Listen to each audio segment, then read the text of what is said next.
Morning. We ready to roll? Any word on Nate Hobbs in terms of his availability? No, I don't think. I don't think Nate will make it. He's working his butt off to get back as soon as possible. Getting closer, better every day. But I don't believe we'll see him out there today. And I'm not ruling him out totally, but he's pushing as hard as he can. We'll see. Devontae will be out there today. I guess with Nate, is there any, long-term concern there, or do you think maybe potentially if he doesn't play this week, he can come back next week?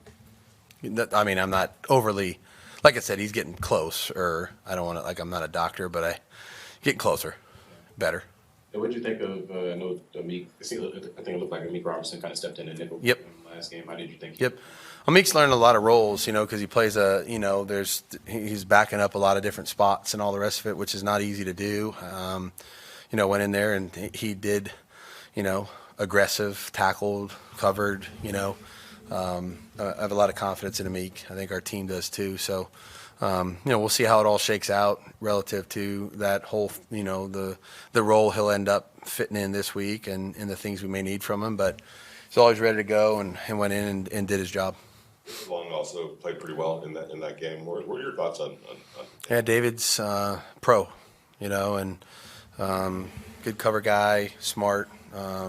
We moved him inside some and played him in a little bit of a dime role last week, which was good. You end up with four corners on the field sometimes, and now you're covering with corners, and thought David did a good job of competing in coverage, and it's what he's done since we've had him here. So no, just pleased with what he's done. What kind of a lift does getting Jimmy back give you guys? Obviously when you get your starting quarterback back, I think that's, the whole team feels it. But I thought our team responded the right way in terms of who's practicing and all the rest of it last week. I don't think they treated it any differently. I think they respect everybody else. Aiden and Brian were both preparing hard to be ready to go, and thought they handled that the right way. But I think anytime your starting quarterback comes back from something like that, I think, you feel that difference. He's earned that. Speaking of aggression, Jakorian Bennett, he's been a player that's pretty physical and aggressive in how he plays, and it's kind of, sometimes he's given up some plays or had some pass interference penalties. Is this sort of a process with him in terms of learning how to figure out how to be aggressive? Yeah. There's, again, I think with the young players, they're tested a little differently in the NFL maybe than they were in college. But Jakorian was around the ball a lot at Maryland and got his hands on a lot of footballs there. And in order to do that, you got to be in tight coverage. You know what I mean? So, he's been a sticky guy, since we got him. And I think there's just an element of learning, what gets called, what doesn't get called. Different receivers run routes differently. They play the ball differently when it's in the air. And you just, those are little refined techniques that take time to, really get good at. And JB works really hard in practice at it. He's a young kid with a bright future. Good. You look at tape, Rashawn Gary's kind of the disruptor for the Packers defense. What do you think makes him good when you watch him on tape, and how much pride do you think that Colton and Jermaine take in facing guys like that? Yeah, there's a lot of disruptive guys on their defense. Rashawn's, he's got a great motor, great play style, very physical. Can win with speed or power. He's every time I turn the film on, it's like there's another rush move or another way to get to the quarterback or a way to disrupt the running game. Very physical player. Very impressed with him. Again, they got a lot of guys that I would say in that category on the edge that do it the right way. Physical, good length. Can rush with speed or power. I think our tackles. Every week in this league is the same. It's just who is it? What's their name? Khalil Mack. Is it Joey Bosa? Is it TJ Watt? Is it, there's the list goes on and on. So this is another real big test for us on the edge. Got to do a good job of really standing up to these guys, and they'll play them all. There's just not just going to be one or two of them in there. So a lot of different faces that our guys are getting comfortable and getting used to as we watch tape this week, because I think you got to understand the differences in terms of how they play. What's the type of process when you make in-game adjustments? Is it a feel thing? Is it a halftime thing? Is it just how do you go about that? Yeah, it depends, like how big of one you're talking about. I think if you're getting played radically different than what you anticipated, there's really no feel about it. You just you better do it. You know what I mean? In terms of what you expected, coverage, front, whatever, pressure. If all of a sudden they're doing a lot more, if the offense on the other side is doing something that our defense didn't necessarily expect or haven't seen from them, you don't have time to wait for halftime. You got to get over there to the sideline and make a decision first on what you feel like is best to do, and then try to go ahead and communicate it to your group so that you could go ahead and hopefully handle it the right way the next time out there.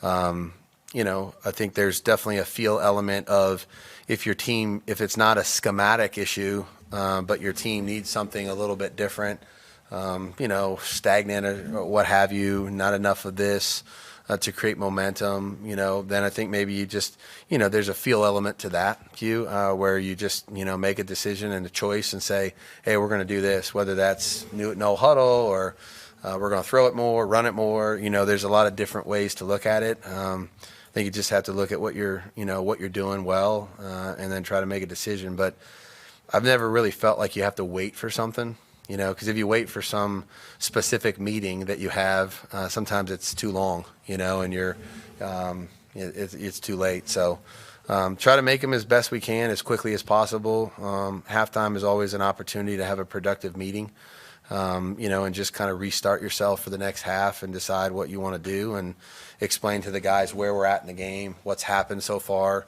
and then how we want to start on every phase of the unit that they're on. So every game's different, which is the fun of football. Is Aiden won the number 2 job for quarterback? No, we're not. They're both practicing. Again, same thing. I don't think we're ever going to say that, Vic. I just think it's, as I've said before, I think there's roles for everybody, and when young players have a lot of repetitions, I think it's a lot easier for them to go in there and be competitive and do their job the right way.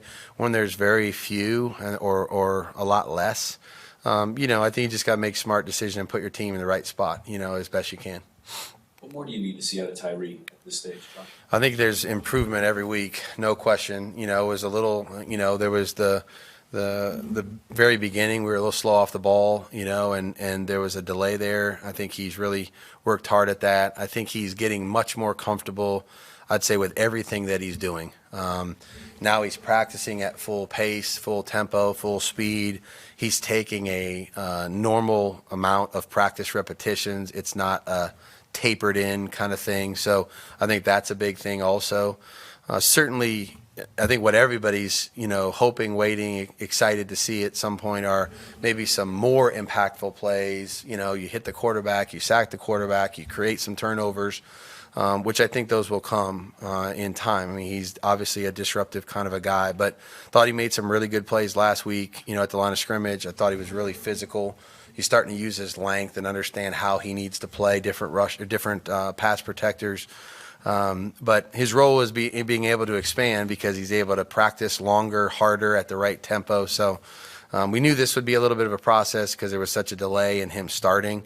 But I think now that his wind and his conditioning is improving, I think you just keep going, and hopefully the disruptive plays and the real negative plays start to happen as well. I think you mentioned his get off. That was something that he's talked about a couple of times. What goes into improving that? Is it just a film study thing or a field thing? No, I think you got to, sometimes guys might have used it's honestly, it's no different with offensive linemen when they go to a silent cadence.